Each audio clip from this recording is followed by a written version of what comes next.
Hello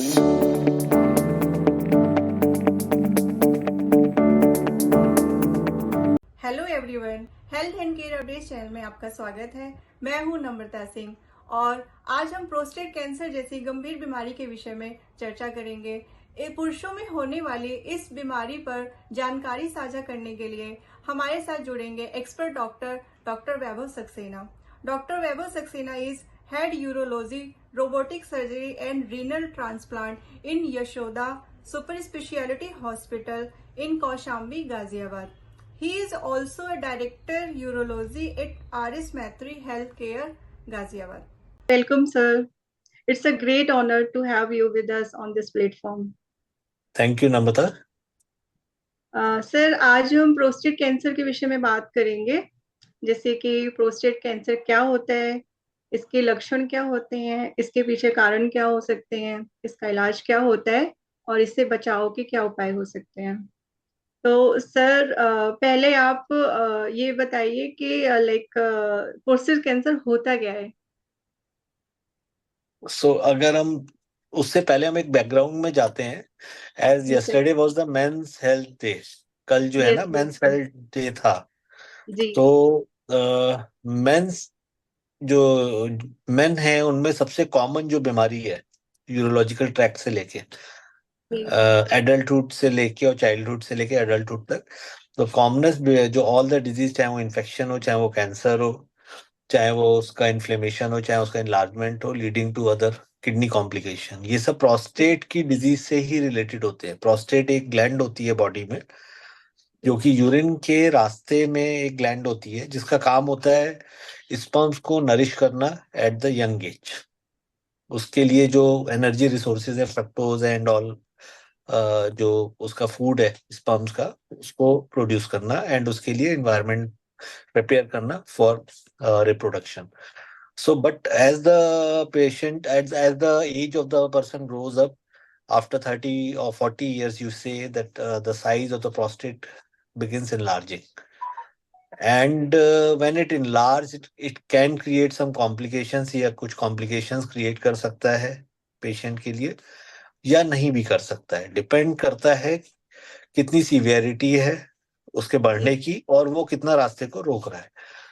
अब बात आती है प्रोस्टेट कैंसर की। प्रोस्टेट का इनलार्ज होना और प्रोस्टेट का कैंसर होना, ये दोनों डिफरेंट थिंग्स हैं, डिफरेंट पैथोलॉजी है। प्रोस्टेट नॉन कैंसरस फॉर्म में भी नेचुरली भी सब लोगों में इनलार्ज होता है। ये एक बहुत बड़ा मिथ है लोगों में कि if it is enlarging then it can convert to cancer with the time. It's not true. Okay, so पहले ये मिथ गलत है कि अगर सारे पेशेंट्स या सारे लोगों में प्रोस्टेट इनलार्ज हो रहा है then it may be cancer and it requires some biopsy or treatment for that. All the patients having enlarged prostate don't require any medical treatment or surgical treatment, but the persons who are having symptoms, जिनमें लक्षण है उसके, उनमें prostate के symptoms को treat करना होता है। पहली चीज तो ये हो गई। Second, how we differentiate that the prostate जो इनलार्ज हो रहा है या प्रोस्टेट जो बढ़ रहा है एज के साथ 40 अबव या 45 above, so it is cancerous और नॉन कैंसरस। उसके लिए कुछ टेस्ट होते हैं।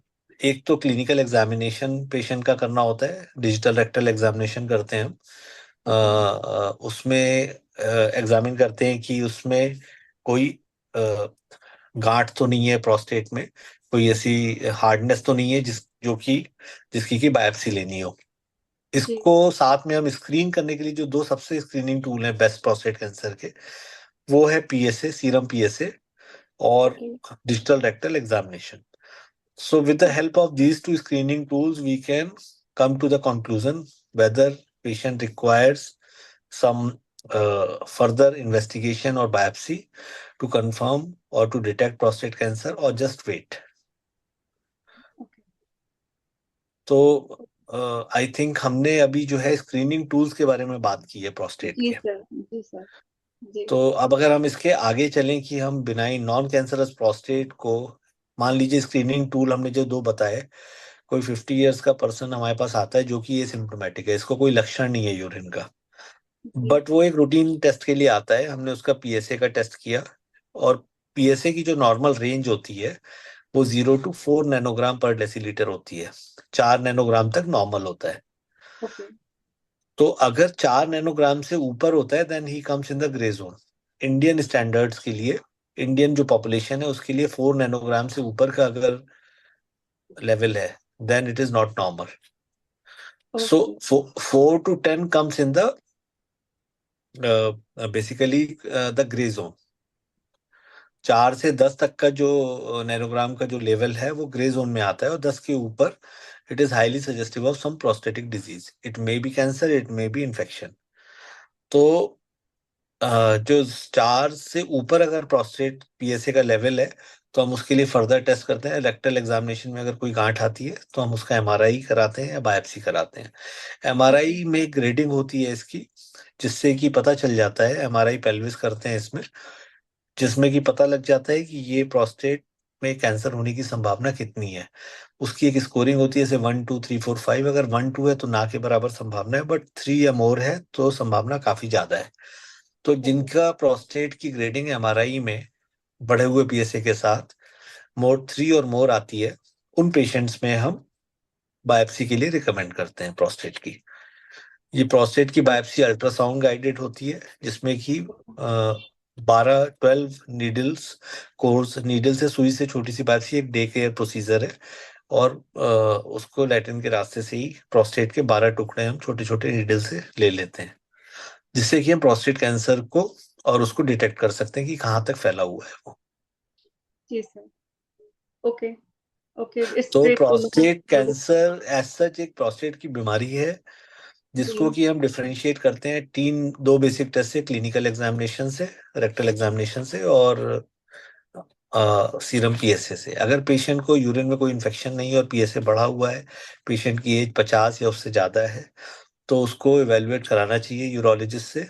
और अगर उसमें कुछ भी सस्पिशियस आता है तो उसकी एमआरआई करा के बायोप्सी करानी चाहिए, जो कि प्रोस्टेट कैंसर को प्रोस्टेट की अदर नॉन कैंसरस बीमारियां जैसे infection and normal enlargement of prostate से डिफरेंशिएट कर सकता है। जी सर। ओके सर, तो ये था प्रोस्टेट कैंसर के बारे में, लाइक कि प्रोस्टेट कैंसर क्या होता है, उसकी डायग्नोसिस कैसे हो सकती है और स्क्रीनिंग कैसे कर सकते हैं। Okay sir. सर, अगर किसी को प्रोस्टेट कैंसर हो गया है तो ये उस पेशेंट को पता कैसे चलेगा, मतलब इसके लक्षण क्या होते हैं जिससे कि पेशेंट को पता चले कि उनको प्रोस्टेट कैंसर हो चुका है। जैसे कि मैंने बताया कि आजकल के परिवेश में सीरम पीएसए एक बहुत ही कॉमन टेस्ट है, और बहुत सारे लोग करा के ही आते हैं मेरे पास।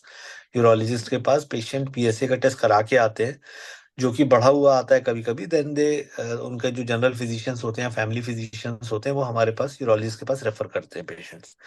तो एक इन जनरल अगर पीएसए बढ़ा हुआ है तो हमारे पास पेशेंट एसिम्टोमेटिक भी आ जाते हैं कई बार, जिनको यूरिन में कोई सिम्टम नहीं होता है, और वो बड़े अचंभित होते हैं कि इसमें प्रोस्टेट कैंसर की बात डॉक्टर साहब क्यों कर रहे हैं। बट ये सच है कि it may be totally asymptomatic. कई पेशेंट मैंने देखा है जो कि स्टेज 4 के प्रोस्टेट कैंसर में रेस सीरम पीएसए के साथ आए।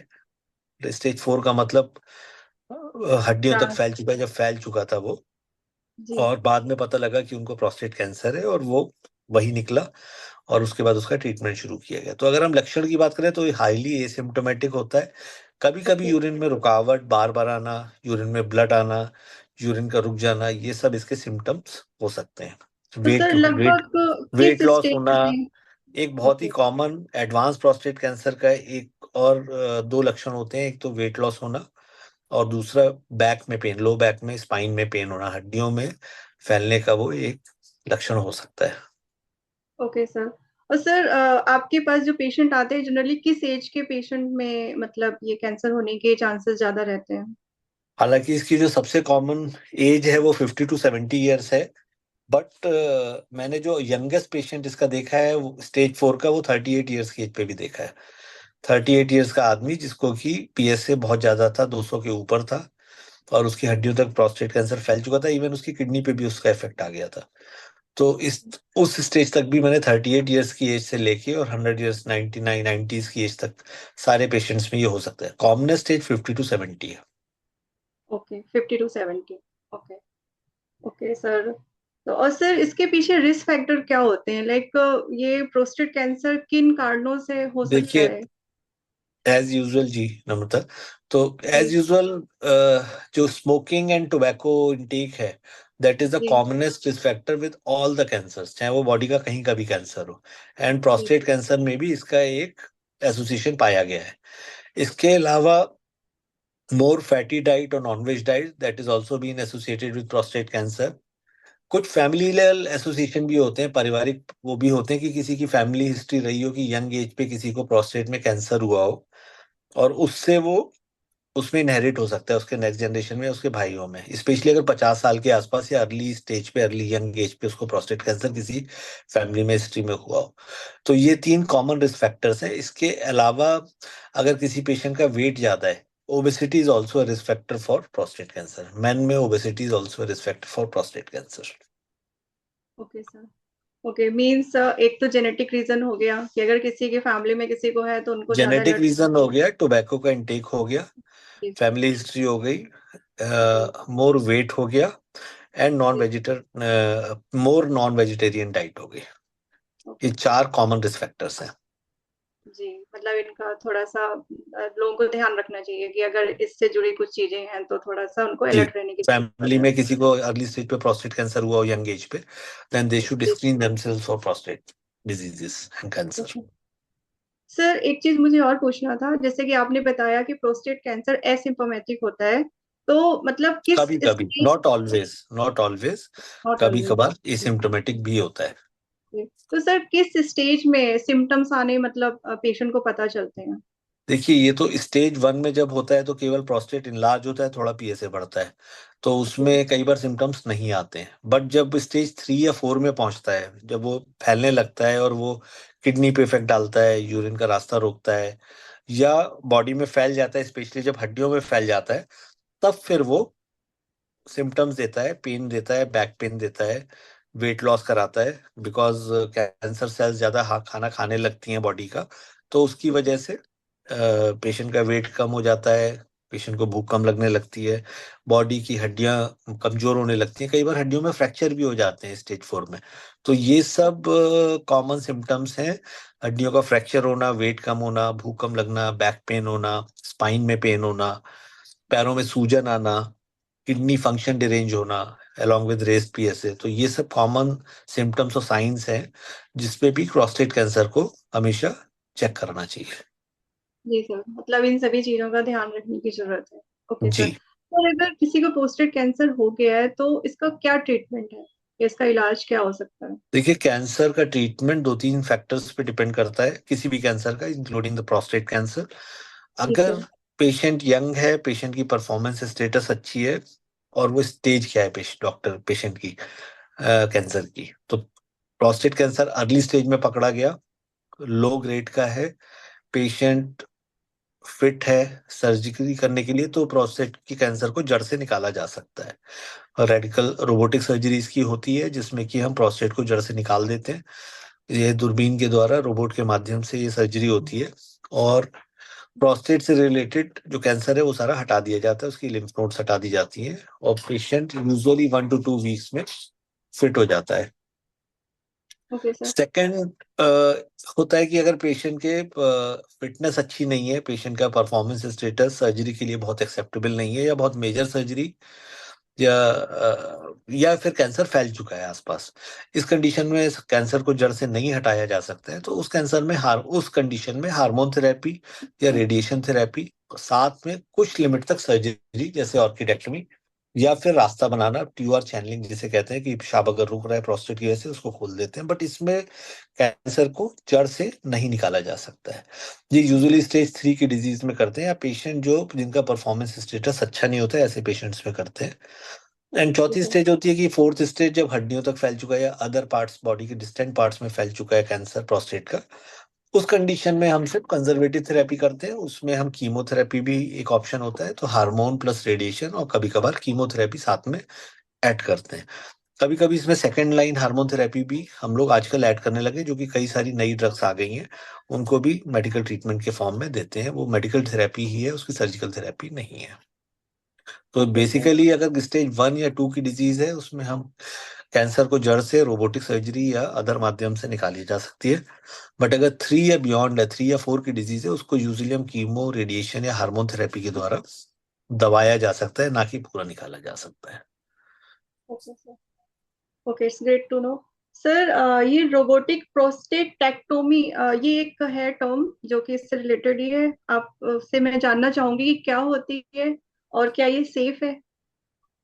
देखिए, ऐसा है कि पहले जब सारी मिनिमल इन्वेजिव थेरेपी, दूरबीन विधियां अवेलेबल नहीं थी, तब ओपन सर्जरी कैंसर को, प्रोस्टेट को जड़ से निकालने के लिए की जाती, जिसमें कि एब्डोमेन में, पेट में इंसिजन दिया जाता था और पूरे प्रोस्टेट को हटा दिया जाता था और पेशाब की थैली को नली से कनेक्ट कर दिया जाता था। हालांकि ये जो ग्लैंड होती है बहुत छुपी हुई होती है, ये जस्ट जो हड्डी होती है हमारी, प्यूबिक बोन होती है, कूल्हे की हड्डी, उसके पीछे छुपी होती है।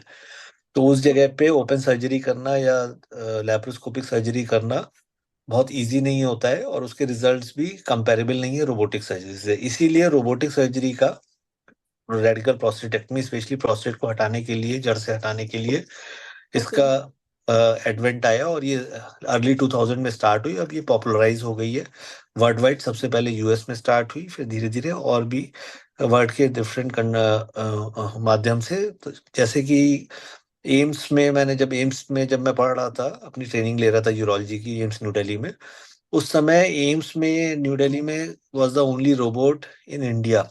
ये 2008 की बात है। 2006 में इंडिया में रोबोट आया था। तब ये इंडिया का पहला रोबोट था जो कि इस प्रोसीजर के लिए या अदर कैंसर सर्जरीज या अदर प्रोसीजर्स के लिए यूज होता था। बट जैसे जैसे टाइम निकला, और जैसे जैसे बेसिकली और डेवलपमेंट हुआ, नए हॉस्पिटल्स आए, नए फैसिलिटीज हुई, नए एडवांसमेंट हुए, तो अब जाके अब more than 200 to 300 robots all over India install हो चुके हैं for this kind of complicated surgeries. इसके अलावा जो रोबोटिक टेक्नोलॉजी है वो भी जनरेशन 1 से जनरेशन 3 तक आ चुका है। अब हम लोग थर्ड जनरेशन रोबोट से मोर प्रिसाइज वे में और बेटर विजन के साथ ऑपरेट करते हैं, जिससे कि जो रिजल्ट्स होते हैं वो भी फार बेटर होते हैं। तो अगर हम रिजल्ट्स की बात करें कि रोबोटिक प्रोस्टेट का ओपन सर्जरी या दूरबीन की जो कन्वेंशनल लेप्रोस्कोपिक सर्जरी, उस पर क्या बेनिफिट है, तो इससे एक तो यूरिन का कंट्रोल बेटर होता है। दूसरा, अगर कुछ पेशेंट्स में, not in all the patients, और साथ में इरेक्शन, जो इवन सर्जरी के बाद जो इरेक्शन की प्रॉब्लम है वो नहीं रहती है। साथ में कैंसर का कंट्रोल भी बेटर रहता है। चौथा ये है कि ये बहुत डिफिकल्ट एक्सेस होती है उस जगह की, तो उससे जो कॉम्प्लिकेशंस की संभावना है, ब्लड लॉस होना है, ये सब कॉम्प्लिकेशंस कम होते हैं। Okay sir. मीन्स ये जो रोबोटिक प्रोस्टेक्टेक्टोमी है, it's better than open surgery या इन ऑल। ओपन और laparoscopic surgery. Okay sir. Sir, एक चीज और पूछना चाहूंगी। जो लास्ट स्टेज का प्रोस्टेट कैंसर होता है, क्या ये क्यूरेबल होता है। लास्ट स्टेज का प्रोस्टेट कैंसर क्यूरेबल नहीं होता है, इसको कंट्रोल किया जा सकता है, इसको दबाया जा सकता है दवाओं से, रेडिएशन से, कीमोथेरेपी से, हार्मोन थेरेपी से। बट लास्ट या स्टेज 4, जिस जो कैंसर है, किसी भी बॉडी के पार्ट का कैंसर हो, अगर हड्डियों तक या अदर पार्ट, डिस्टेंट पार्ट्स तक, जैसे कि लिवर में, लंग्स में, वहां पहुंच चुका है, तब फिर उसको हम स्टेज 4 का या लास्ट स्टेज का प्रोस्टेट कैंसर कहते हैं। सिमिलरली प्रोस्टेट कैंसर में भी इसको जड़ से दबाया जा सकता है, बट जड़ से खत्म नहीं किया जा सकता। जैसे बहुत सारे पेशेंट होते हैं जिनमें कि जहां जहां वो फैला होता है हड्डियों में, वो आफ्टर सम टाइम, अगर हम पेट सीटी कराएं ट्रीटमेंट के बाद, वो दब जाता है पूरा, और वहां पे वो उसके अपटेक नहीं दिखते हैं, वहां से वो गायब हो जाता है। बट ऐसा नहीं है कि वो जड़ से खत्म हो जाएगा, वो थोड़े आफ्टर फ्यू ईयर्स और फ्यू मंथ्स वो फिर से रिकर कर सकते हैं। तो इसकी दवाएं लगातार करनी पड़ती हैं, फॉलो अप लगातार यूरोलॉजिस्ट से और मेडिकल ऑन्कोलॉजिस्ट से, रेडिएशन ऑन्कोलॉजिस्ट से करना पड़ता है। Okay sir. मतलब रिकरेंस के क्या चांसेस रहते हैं, कितने टाइम में रिकरेंस हो जाता है अगर जो लाइक उसको। नॉर्मल, अगर हम लाइफ उसकी देखें, तो वो लगभग 6 महीने से लेके 10 साल तक या 20 साल तक कहीं भी हो सकती है। ये डिपेंड करता है कि कौन सी स्टेज में और कौन सा ग्रेड है। हाई ग्रेड प्रोस्टेट कैंसर है तो एज उतनी ज्यादा नहीं मिलती है, लॉन्गेविटी नहीं मिलती है। बट अगर स्टेज कम है और ज्यादा जगहों पे नहीं फैला है, पेशेंट की एज कम है, प्रोस्टेट का जो उसका एडवांसमेंट है, जो जहां जहां फैला है वो कम जगहों पे फैला है, उन कंडीशंस में हमें life expectancy more than 5 years तक भी मिल सकती है, ओके सर, इवन मतलब इस लास्ट स्टेज के प्रोस्टेट कैंसर में, जो कि अदर कैंसर्स में नहीं होता है यूजुअली। Okay okay sir. मतलब जितनी जल्दी पता चल जाए उतना ही अच्छा उसका उसका ट्रीटमेंट ट्रीटमेंट उतनी है। जल्दी चालू करना चाहिए, उसमें ये डिले नहीं करना चाहिए कि अरे हमें तो एडवांस्ड कैंसर है, लास्ट स्टेज का, इसमें क्या फायदा ट्रीटमेंट का। ऐसा नहीं जितने है भी लोग prostate डर cancer। जाते हैं कैंसर के नाम से ही, चाहे किसी भी स्टेज का हो, जी और वो फिर वो भी खो देते हैं, तो इसलिए हाँ, वो ऐसा डरना नहीं नहीं करना चाहिए, चाहिए। उन्हें तुरंत किसी तुरंत। यूरोलॉजिस्ट से परामर्श करना हाँ। चाहिए और उसका ट्रीटमेंट प्रॉपरली चालू करना चाहिए। जी सर। राइट। सर, आप ये बताइए, प्रोस्टेट कैंसर के कुछ जैसे प्रिवेंशन टिप्स अगर आप साझा करें तो हमारे पेशेंट तो के लिए बहुत ही यूजफुल प्रोस्टेट है। कैंसर का जो बेस्ट प्रिवेंशन ट्रिप है वो मैं बोलूंगा कि स्क्रीनिंग। देखिए, healthy lifestyle, non smoking environment, daily exercise, then decrease obesity के चांस इंसिडेंस, ये तो एक प्रिवेंटिव टिप्स हो गए। इसके अलावा सबसे इंपॉर्टेंट जो प्रिवेंटिव टिप हम कहेंगे वो स्क्रीनिंग कहेंगे, क्योंकि कोई भी cancer even in spite of all these preventive measures खत्म तो नहीं किया जा सकता, उसके बाद भी बहुत लोगों को होता है, मैंने देखा है। तो अगर आप उसको सही टाइम पे स्क्रीन करके पकड़ लें बहुत अर्ली स्टेज पे, then it is safer to treat and easier to treat, जैसा कि मैंने बताया। तो अगर पेशेंट सर, अपना prostate screening by serum PSA after 50 years, 50 साल की एज के बाद आदमियों में अगर पीएसए का टेस्ट 6 महीने पे या साल में एक बार कराया जाए, तो काफी पेशेंट्स का प्रोस्टेट कैंसर बहुत अर्ली स्टेज में पकड़ में आ सकता है। और ऐसी कंडीशन में उसको ट्रीट करना भी आसान होता है और उसका जो ट्रीटमेंट का रिजल्ट है वो भी बहुत अच्छा होता है। Okay sir. मीन्स 50 साल के बाद हर किसी को, मतलब जो मेल है उनको ट्राई प्रोस्टेट करना कैंसर की चाहिए, स्क्रीनिंग करानी चाहिए। स्क्रीनिंग के करानी दो चाहिए। टेस्ट है, हम्म। यूरोलॉजिस्ट के द्वारा एक डिजिटल रेक्टल एग्जामिनेशन और साथ में सीरम का पीएसए का टेस्ट। ओके। जिससे कि टाइमली पता चल जाए अगर कुछ हाँ कि प्रॉब्लम है वेदर, तो हाँ उस okay. Thank you so much sir, आपने इतनी इम्पोर्टेंट इंफॉर्मेशन हमारे साथ शेयर करी, एंड आई होप कि हमारे व्यूवर्स के लिए बहुत यूजफुल होगी। एंड अभी भी अगर हमारे व्यूवर्स को कोई क्वेश्चन है, then they can ask in comment section. Thank you so much, धन्यवाद। Thank you very much Namrata. Thank you. Thank you for watching. Take care of your health.